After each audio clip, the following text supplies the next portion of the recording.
Hey, what's up guys, it's Tor from TeasersBooks, and today I'm going to be doing my winter wrap-up. I decided to not do a monthly wrap-up because it just took too much time and I was always late to film, so I just decided to group it into 3 months during the season. So these are the books I've read from the beginning of January to the end of March, and they are in no particular order, so let's get started.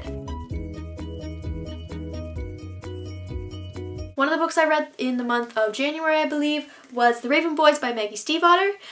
If you haven't heard of this series, it's a kind of mythology type series based around a girl named Blue, and her entire family are psychics except for her. She's kind of like a battery of sorts, and when she is around her family they get a better reading and their psychic powers work better. And she meets these Raven Boys that go to the private school, and she gets kind of tangled up in their mess, and they're trying to find a ley line, which is a very powerful line that holds different spirits.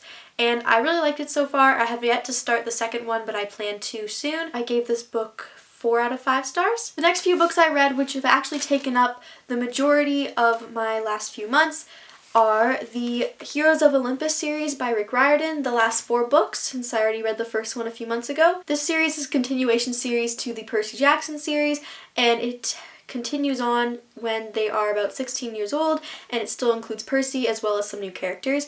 I found them very entertaining and very funny. I will possibly be having a series review on this series, so stay tuned for that and you'll get to hear my thoughts, but I did overall enjoy the series and I was happy I finally got around to reading them. One of the books I got around to reading was 5 Seconds of Summer, Hey Let's Make a Band by 5 Seconds of Summer. This is basically their life story since they started the band and how the band became the band that they are today. I really enjoyed this book. It was very funny, and I recommend it to anyone who likes the band 5 Seconds of Summer. I like having it on my shelf to look through and stuff. It's very pretty and they're very pretty.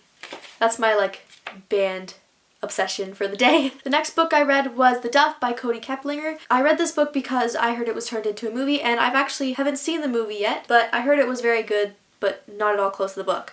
And the book was very good. I actually read it in one sitting. I never put it down. It was incredible. It was so funny. It was such an easy read. Definitely 5 stars for me. The next book I read was Othello by Shakespeare.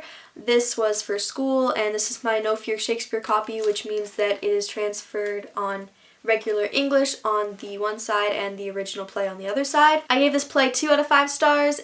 The next book that I read, and I finally finished it, read half of it 5 months ago, and I finally finished it, was Amy Rogers' Epic Detour by Morgan Matson. This book took me forever to get to because I was in a reading slump when I started this book, and I finally finished it, and I did like it, but I found it ended kind of weird.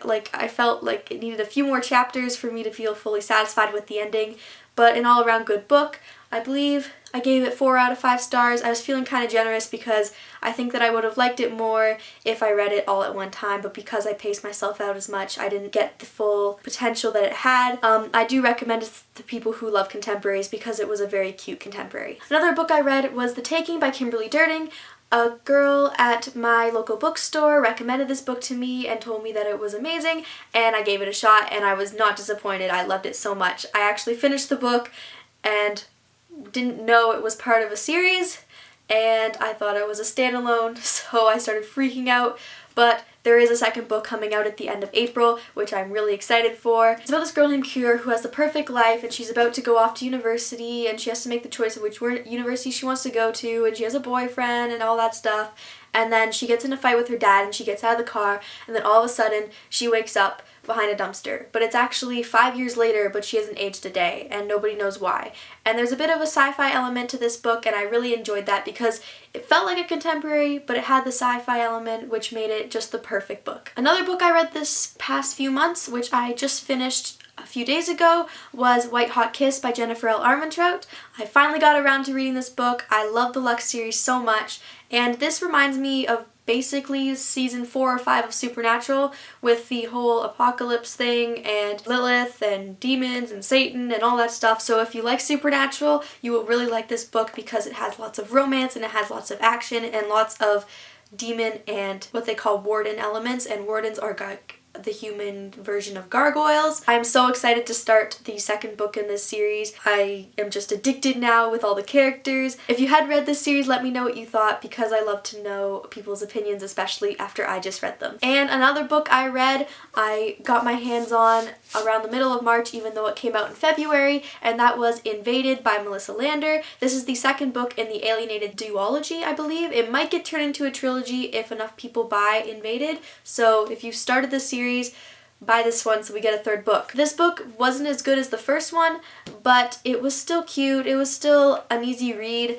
and I do really like the whole intergalactic exchange program. I thought that concept was really cool, and it continued to make me laugh and surprise me. The last few books I read were just graphic novels, and they were quick books just to get me out of a reading slump or get me back into reading if I was busy for a few weeks. So they are Deadly Class by Remender, Craig, and Luridge. This book I gave 2 out of 5 stars, or 3 out of 5 stars. It wasn't what I was expecting. I did like it, but I didn't like it as much as I hoped. I don't know if I'm going to continue with this graphic novel series. Anyone kind of likes the Shadowhunter series, but a darker version of that, I recommend trying this. The next book I read was The Infernal Devices Clockwork Angel by Cassandra Clare, the graphic novel, and it's basically Clockwork Angel with drawings, and it's shortened, and I really did like it. It kind of refreshed my mind, so if I ever wanted to reread this series, this would be the perfect thing to start with, because a lot of stuff that I forgot is actually put into this book, which is good. And the art was very simple, and it wasn't black and white, but it still was really fun to read, and I just love this world so much, so anything based around that is great. Another graphic novel I read was In Real Life by Jen Wang and Cory Doctorow. This is a book about a girl who finds a video game, and it's an online video game, and she buys a subscription and she starts playing it, and she meets people from around the world. And this is more of a children's graphic novel, so it has a bit of a message about how different people live different lives and you don't know what they're going through. It has the whole online game element. I think I would have appreciated it more if I did know all the technical stuff about gaming, because some of the terms they use I was not familiar with. The art was very, very cute, and I really recommend it to someone for just a really fast read. And the last book I've read since the beginning of January is Through the Woods by Emily Carl. This is a Canadian author, so when I heard Ariel Bissett talking about it, I immediately picked it up. It's a graphic novel split into 5 short stories, and they're all very creepy, and it is so beautifully written and so beautifully drawn. It has stories where you have to infer and read between the lines, and I really like stories like that, so to read something like this was just perfect for me. So that was my winter wrap-up. I should have my April TBR up in the next couple of days. I hope that you guys got a lot of reading done in the past few months. Like, comment, and click the subscribe button if you want to see more videos, and tell me if you read any of these books and what you thought of them, because I love to hear your opinions. Once again, you can follow me on my Twitter, Tumblr, Instagram, and my blog. I'll put the links down below. Thanks for watching, and keep on reading, guys. Oh my god. I knocked over Dean! Nope, that was Sam. You like him? I think he's pretty cute. Oh no, no, no. They're here to destroy. No, save the universe. Okay, I'm done.